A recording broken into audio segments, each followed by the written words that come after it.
यहाँ पर आए और मुझे यकीन है कि इतनी बड़ी तादाद में आज आप एक नौजवान गरीब के बेटे शम्स आगाज़ को कामयाब करने के लिए आप यहाँ पर जमा हुए हैं।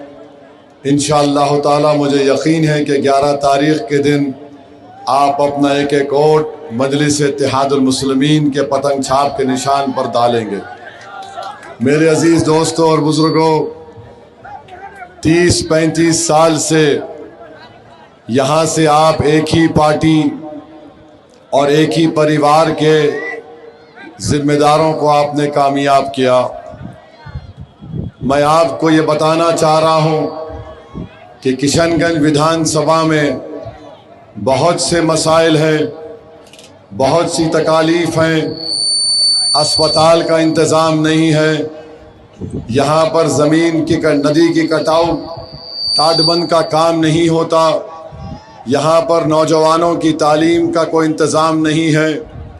अलीगढ़ मुस्लिम यूनिवर्सिटी का कैंपस है तो टीन के शेड में है।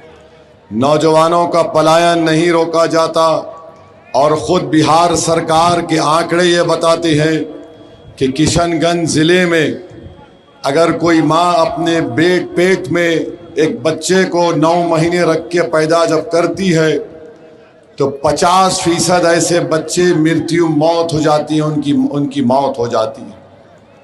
ये मेरे नहीं, बिहार सरकार के आंकड़े हैं। 55% ये सैलाब से मुतासर शुदा इलाका है। 50% गरीबी की रेखा के नीचे ज़िंदगी गुजारने वाले किशनगंज में है। तो मेरे अजीज़ दोस्तों और बुज़ुर्गों, मजलिस के मुखालिफिन ये बोलते हैं, ए भाई रुक जाइए, वे भाई साहब, भाई 4 बजे जलसा ख़त्म करना है, आप किसी को मत बोलिए। 6 फीट 2 इंच का आदमी खड़ा है यार।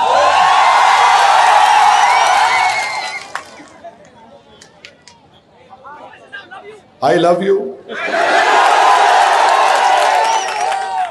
मेरे भाई, हम आपसे कह रहे थे कि मजलिस के मुखालिफिन ये कहते हैं कि मजलिस जीती तो क्या करेगी।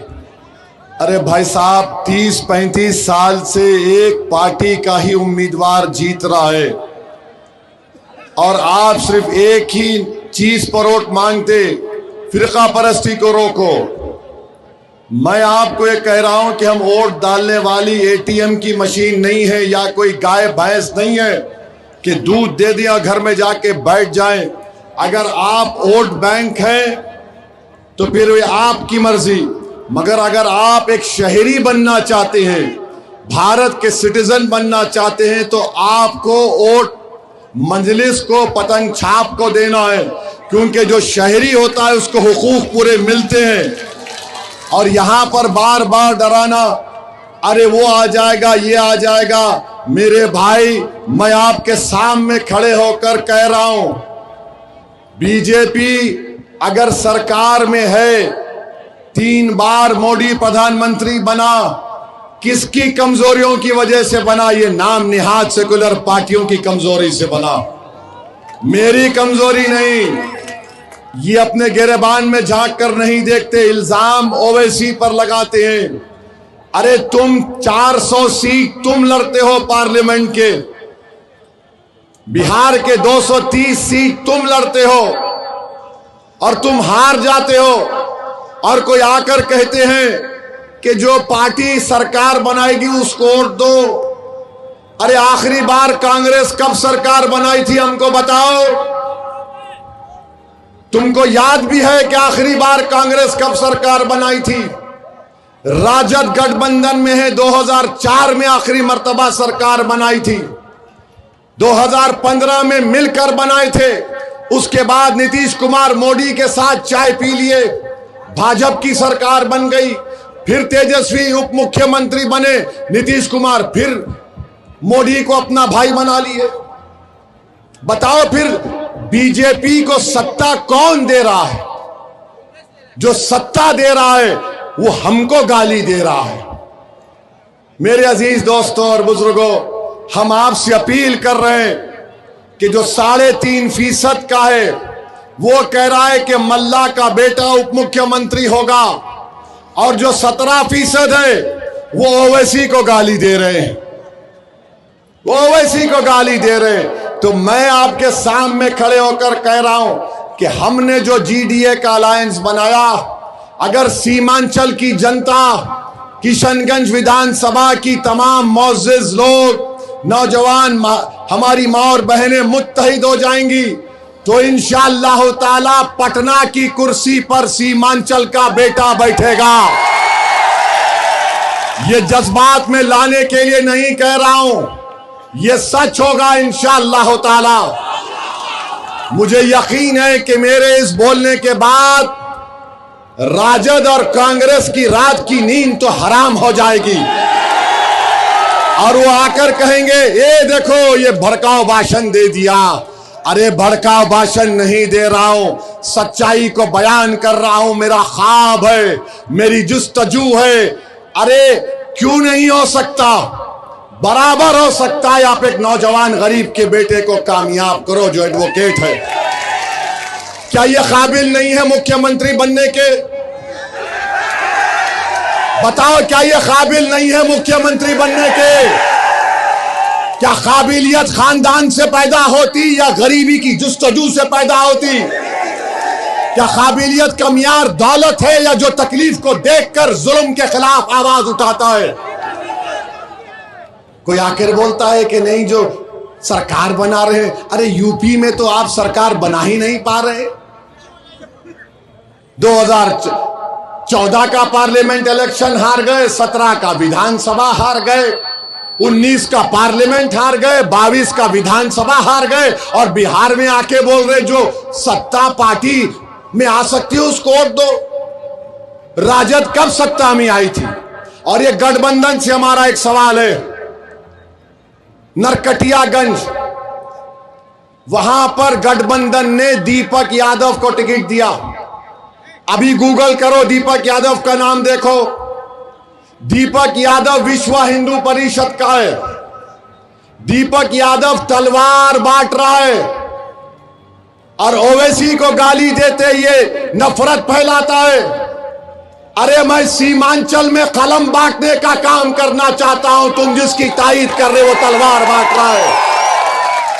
और तलवार बांट रहा है तो क्या मुर्गी को काटेगा या बकरे को काटेगा? क्यों बांट रहा है? तेजस्वी गठबंधन वालों बोलो। नरकटियागंज और तेजस्वी किसको अवार्ड देता है? कामेश्वर यादव। कमरुल हुदा साहब, आपने तो अपनी जवानी में भागलपुर का फसाद देखा होगा, जब भागलपुर की खेतों पर 1000 लाशें पड़ी हुई थी, उनके परिवार के लोग कफन दफन नहीं कर सके तो उस पर फूल गोभी उग गई थी।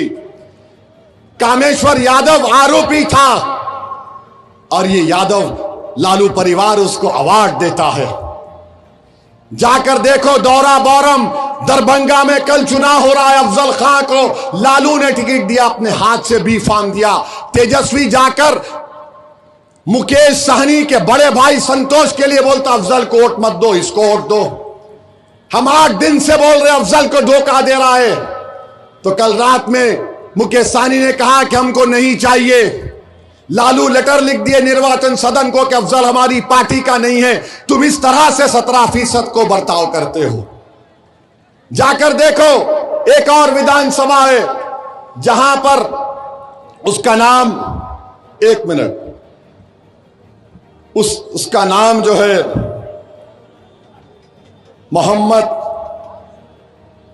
मोहम्मद कामरान, गोविंदपुर से 2020 में गठबंधन का जीता था। और आपने क्या किया? 33,000 वोट से मोहम्मद कामरान जीता था। कमरुल हुदा, गठबंधन ने टिकट काट दिया पूर्णिमा यादव को और उसके पति कौशल यादव को, जो जेडीयू से निकल कर है, उनको टिकट दे दिया। पूर्णिमा यादव गोविंदपुर से, कौशल यादव नवादा से। यानी एक मोहम्मद कामरान को कुर्बान करो और 2 को हासिल करो। एक को बर्बाद करो और 2 को ले लो। यह सच्चाई है गठबंधन की। इसीलिए हमको गाली देते हैं, हम पर उंगलियां उठाते हैं। मेरे अजीज दोस्तों और बुजुर्गों, अगर आप पूरी तैयारी के साथ इस नौजवान को कामयाब करेंगे जो गरीब खानदान से लड़कर पढ़ लिख कर आगे आया है, तो किशनगंज में यकीनन काम होगा, विकास का काम होगा। 30-35 साल से आप इस उम्मीद पर अपना वोट दे रहे हैं कि शायद कुछ हो जाएगा। मेरे भाई याद रखिए, लम्हों ने खता की, सदियों ने सजा पाई।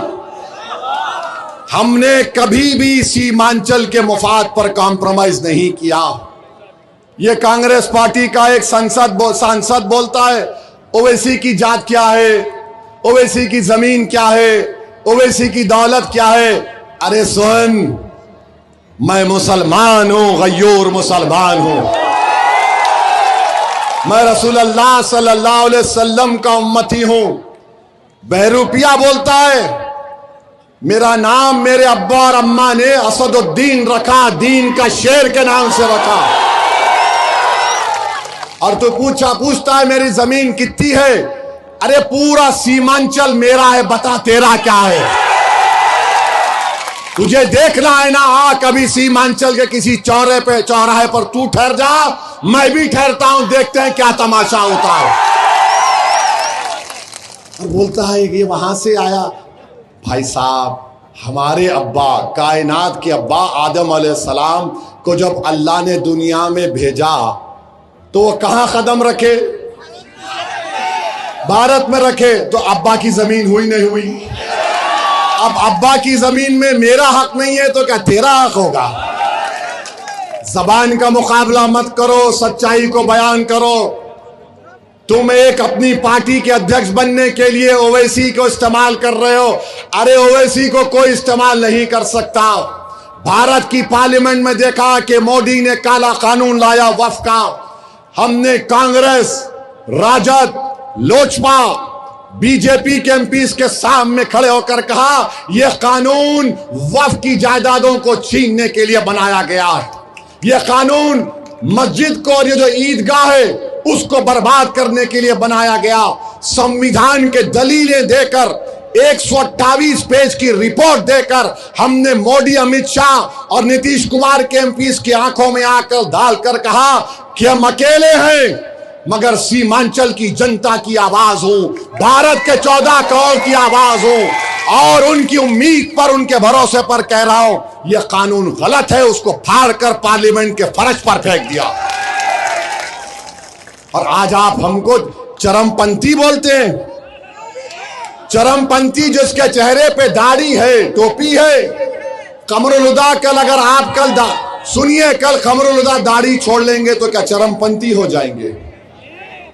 यहां इतने लोग हैं जिनके चेहरे पे दाढ़ी है, सर पे टोपी है, माँ और बहनों के सर पे पल्लो है, हिजाब है, बुर्का है।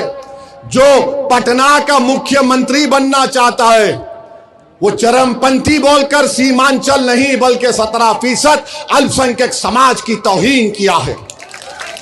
अभी मुख्यमंत्री नहीं बना, तलवार बांटने वाले को टिकट दिया। अभी मुख्यमंत्री नहीं बना, अफजल को हरा दिया। अभी मुख्यमंत्री नहीं बना, खुर्रम को टिकट काट दिया। यह आपको फैसला करना है। पतंग छाप आपकी आवाज है, पतंग छाप आपकी ताकत है। सीमांचल के इंसाफ के लिए, यहां के नौजवानों के पलायन को रोकने के लिए, यहां के मासूम बच्चे जो अपनी मां की कोख से पैदा होते हैं उनकी जिंदगी को बचाने के लिए, बच्चियों के कॉलेज का इंतजाम करने के लिए, नदी के कटाव को रोकने के लिए, टाटबंद का काम कराने के लिए, एएमयू कैंपस को सुधारने के लिए, आपकी एक सियासी ताकत को बनाने के लिए 11 तारीख को पतंग छाप को आप वोट देंगे और सीमांचल को कामयाब करेंगे। तो लगाइए हमारे साथ नारा, सीमांचल जिंदाबाद, सीमांचल जिंदाबाद, किशनगंज की जनता जिंदाबाद, हमारा इत्तेहाद जिंदाबाद, नारे तकबीर। अस्सलाम वालेकुम। इस नौजवान का साथ दीजिए, इसको कामयाब करिए। बिहार में 60% आबादी 35 साल से कम उम्र नौजवानों पर मुश्तमिल है। बुजुर्गों, इस बच्चे की सरपरस्ती करो ताकि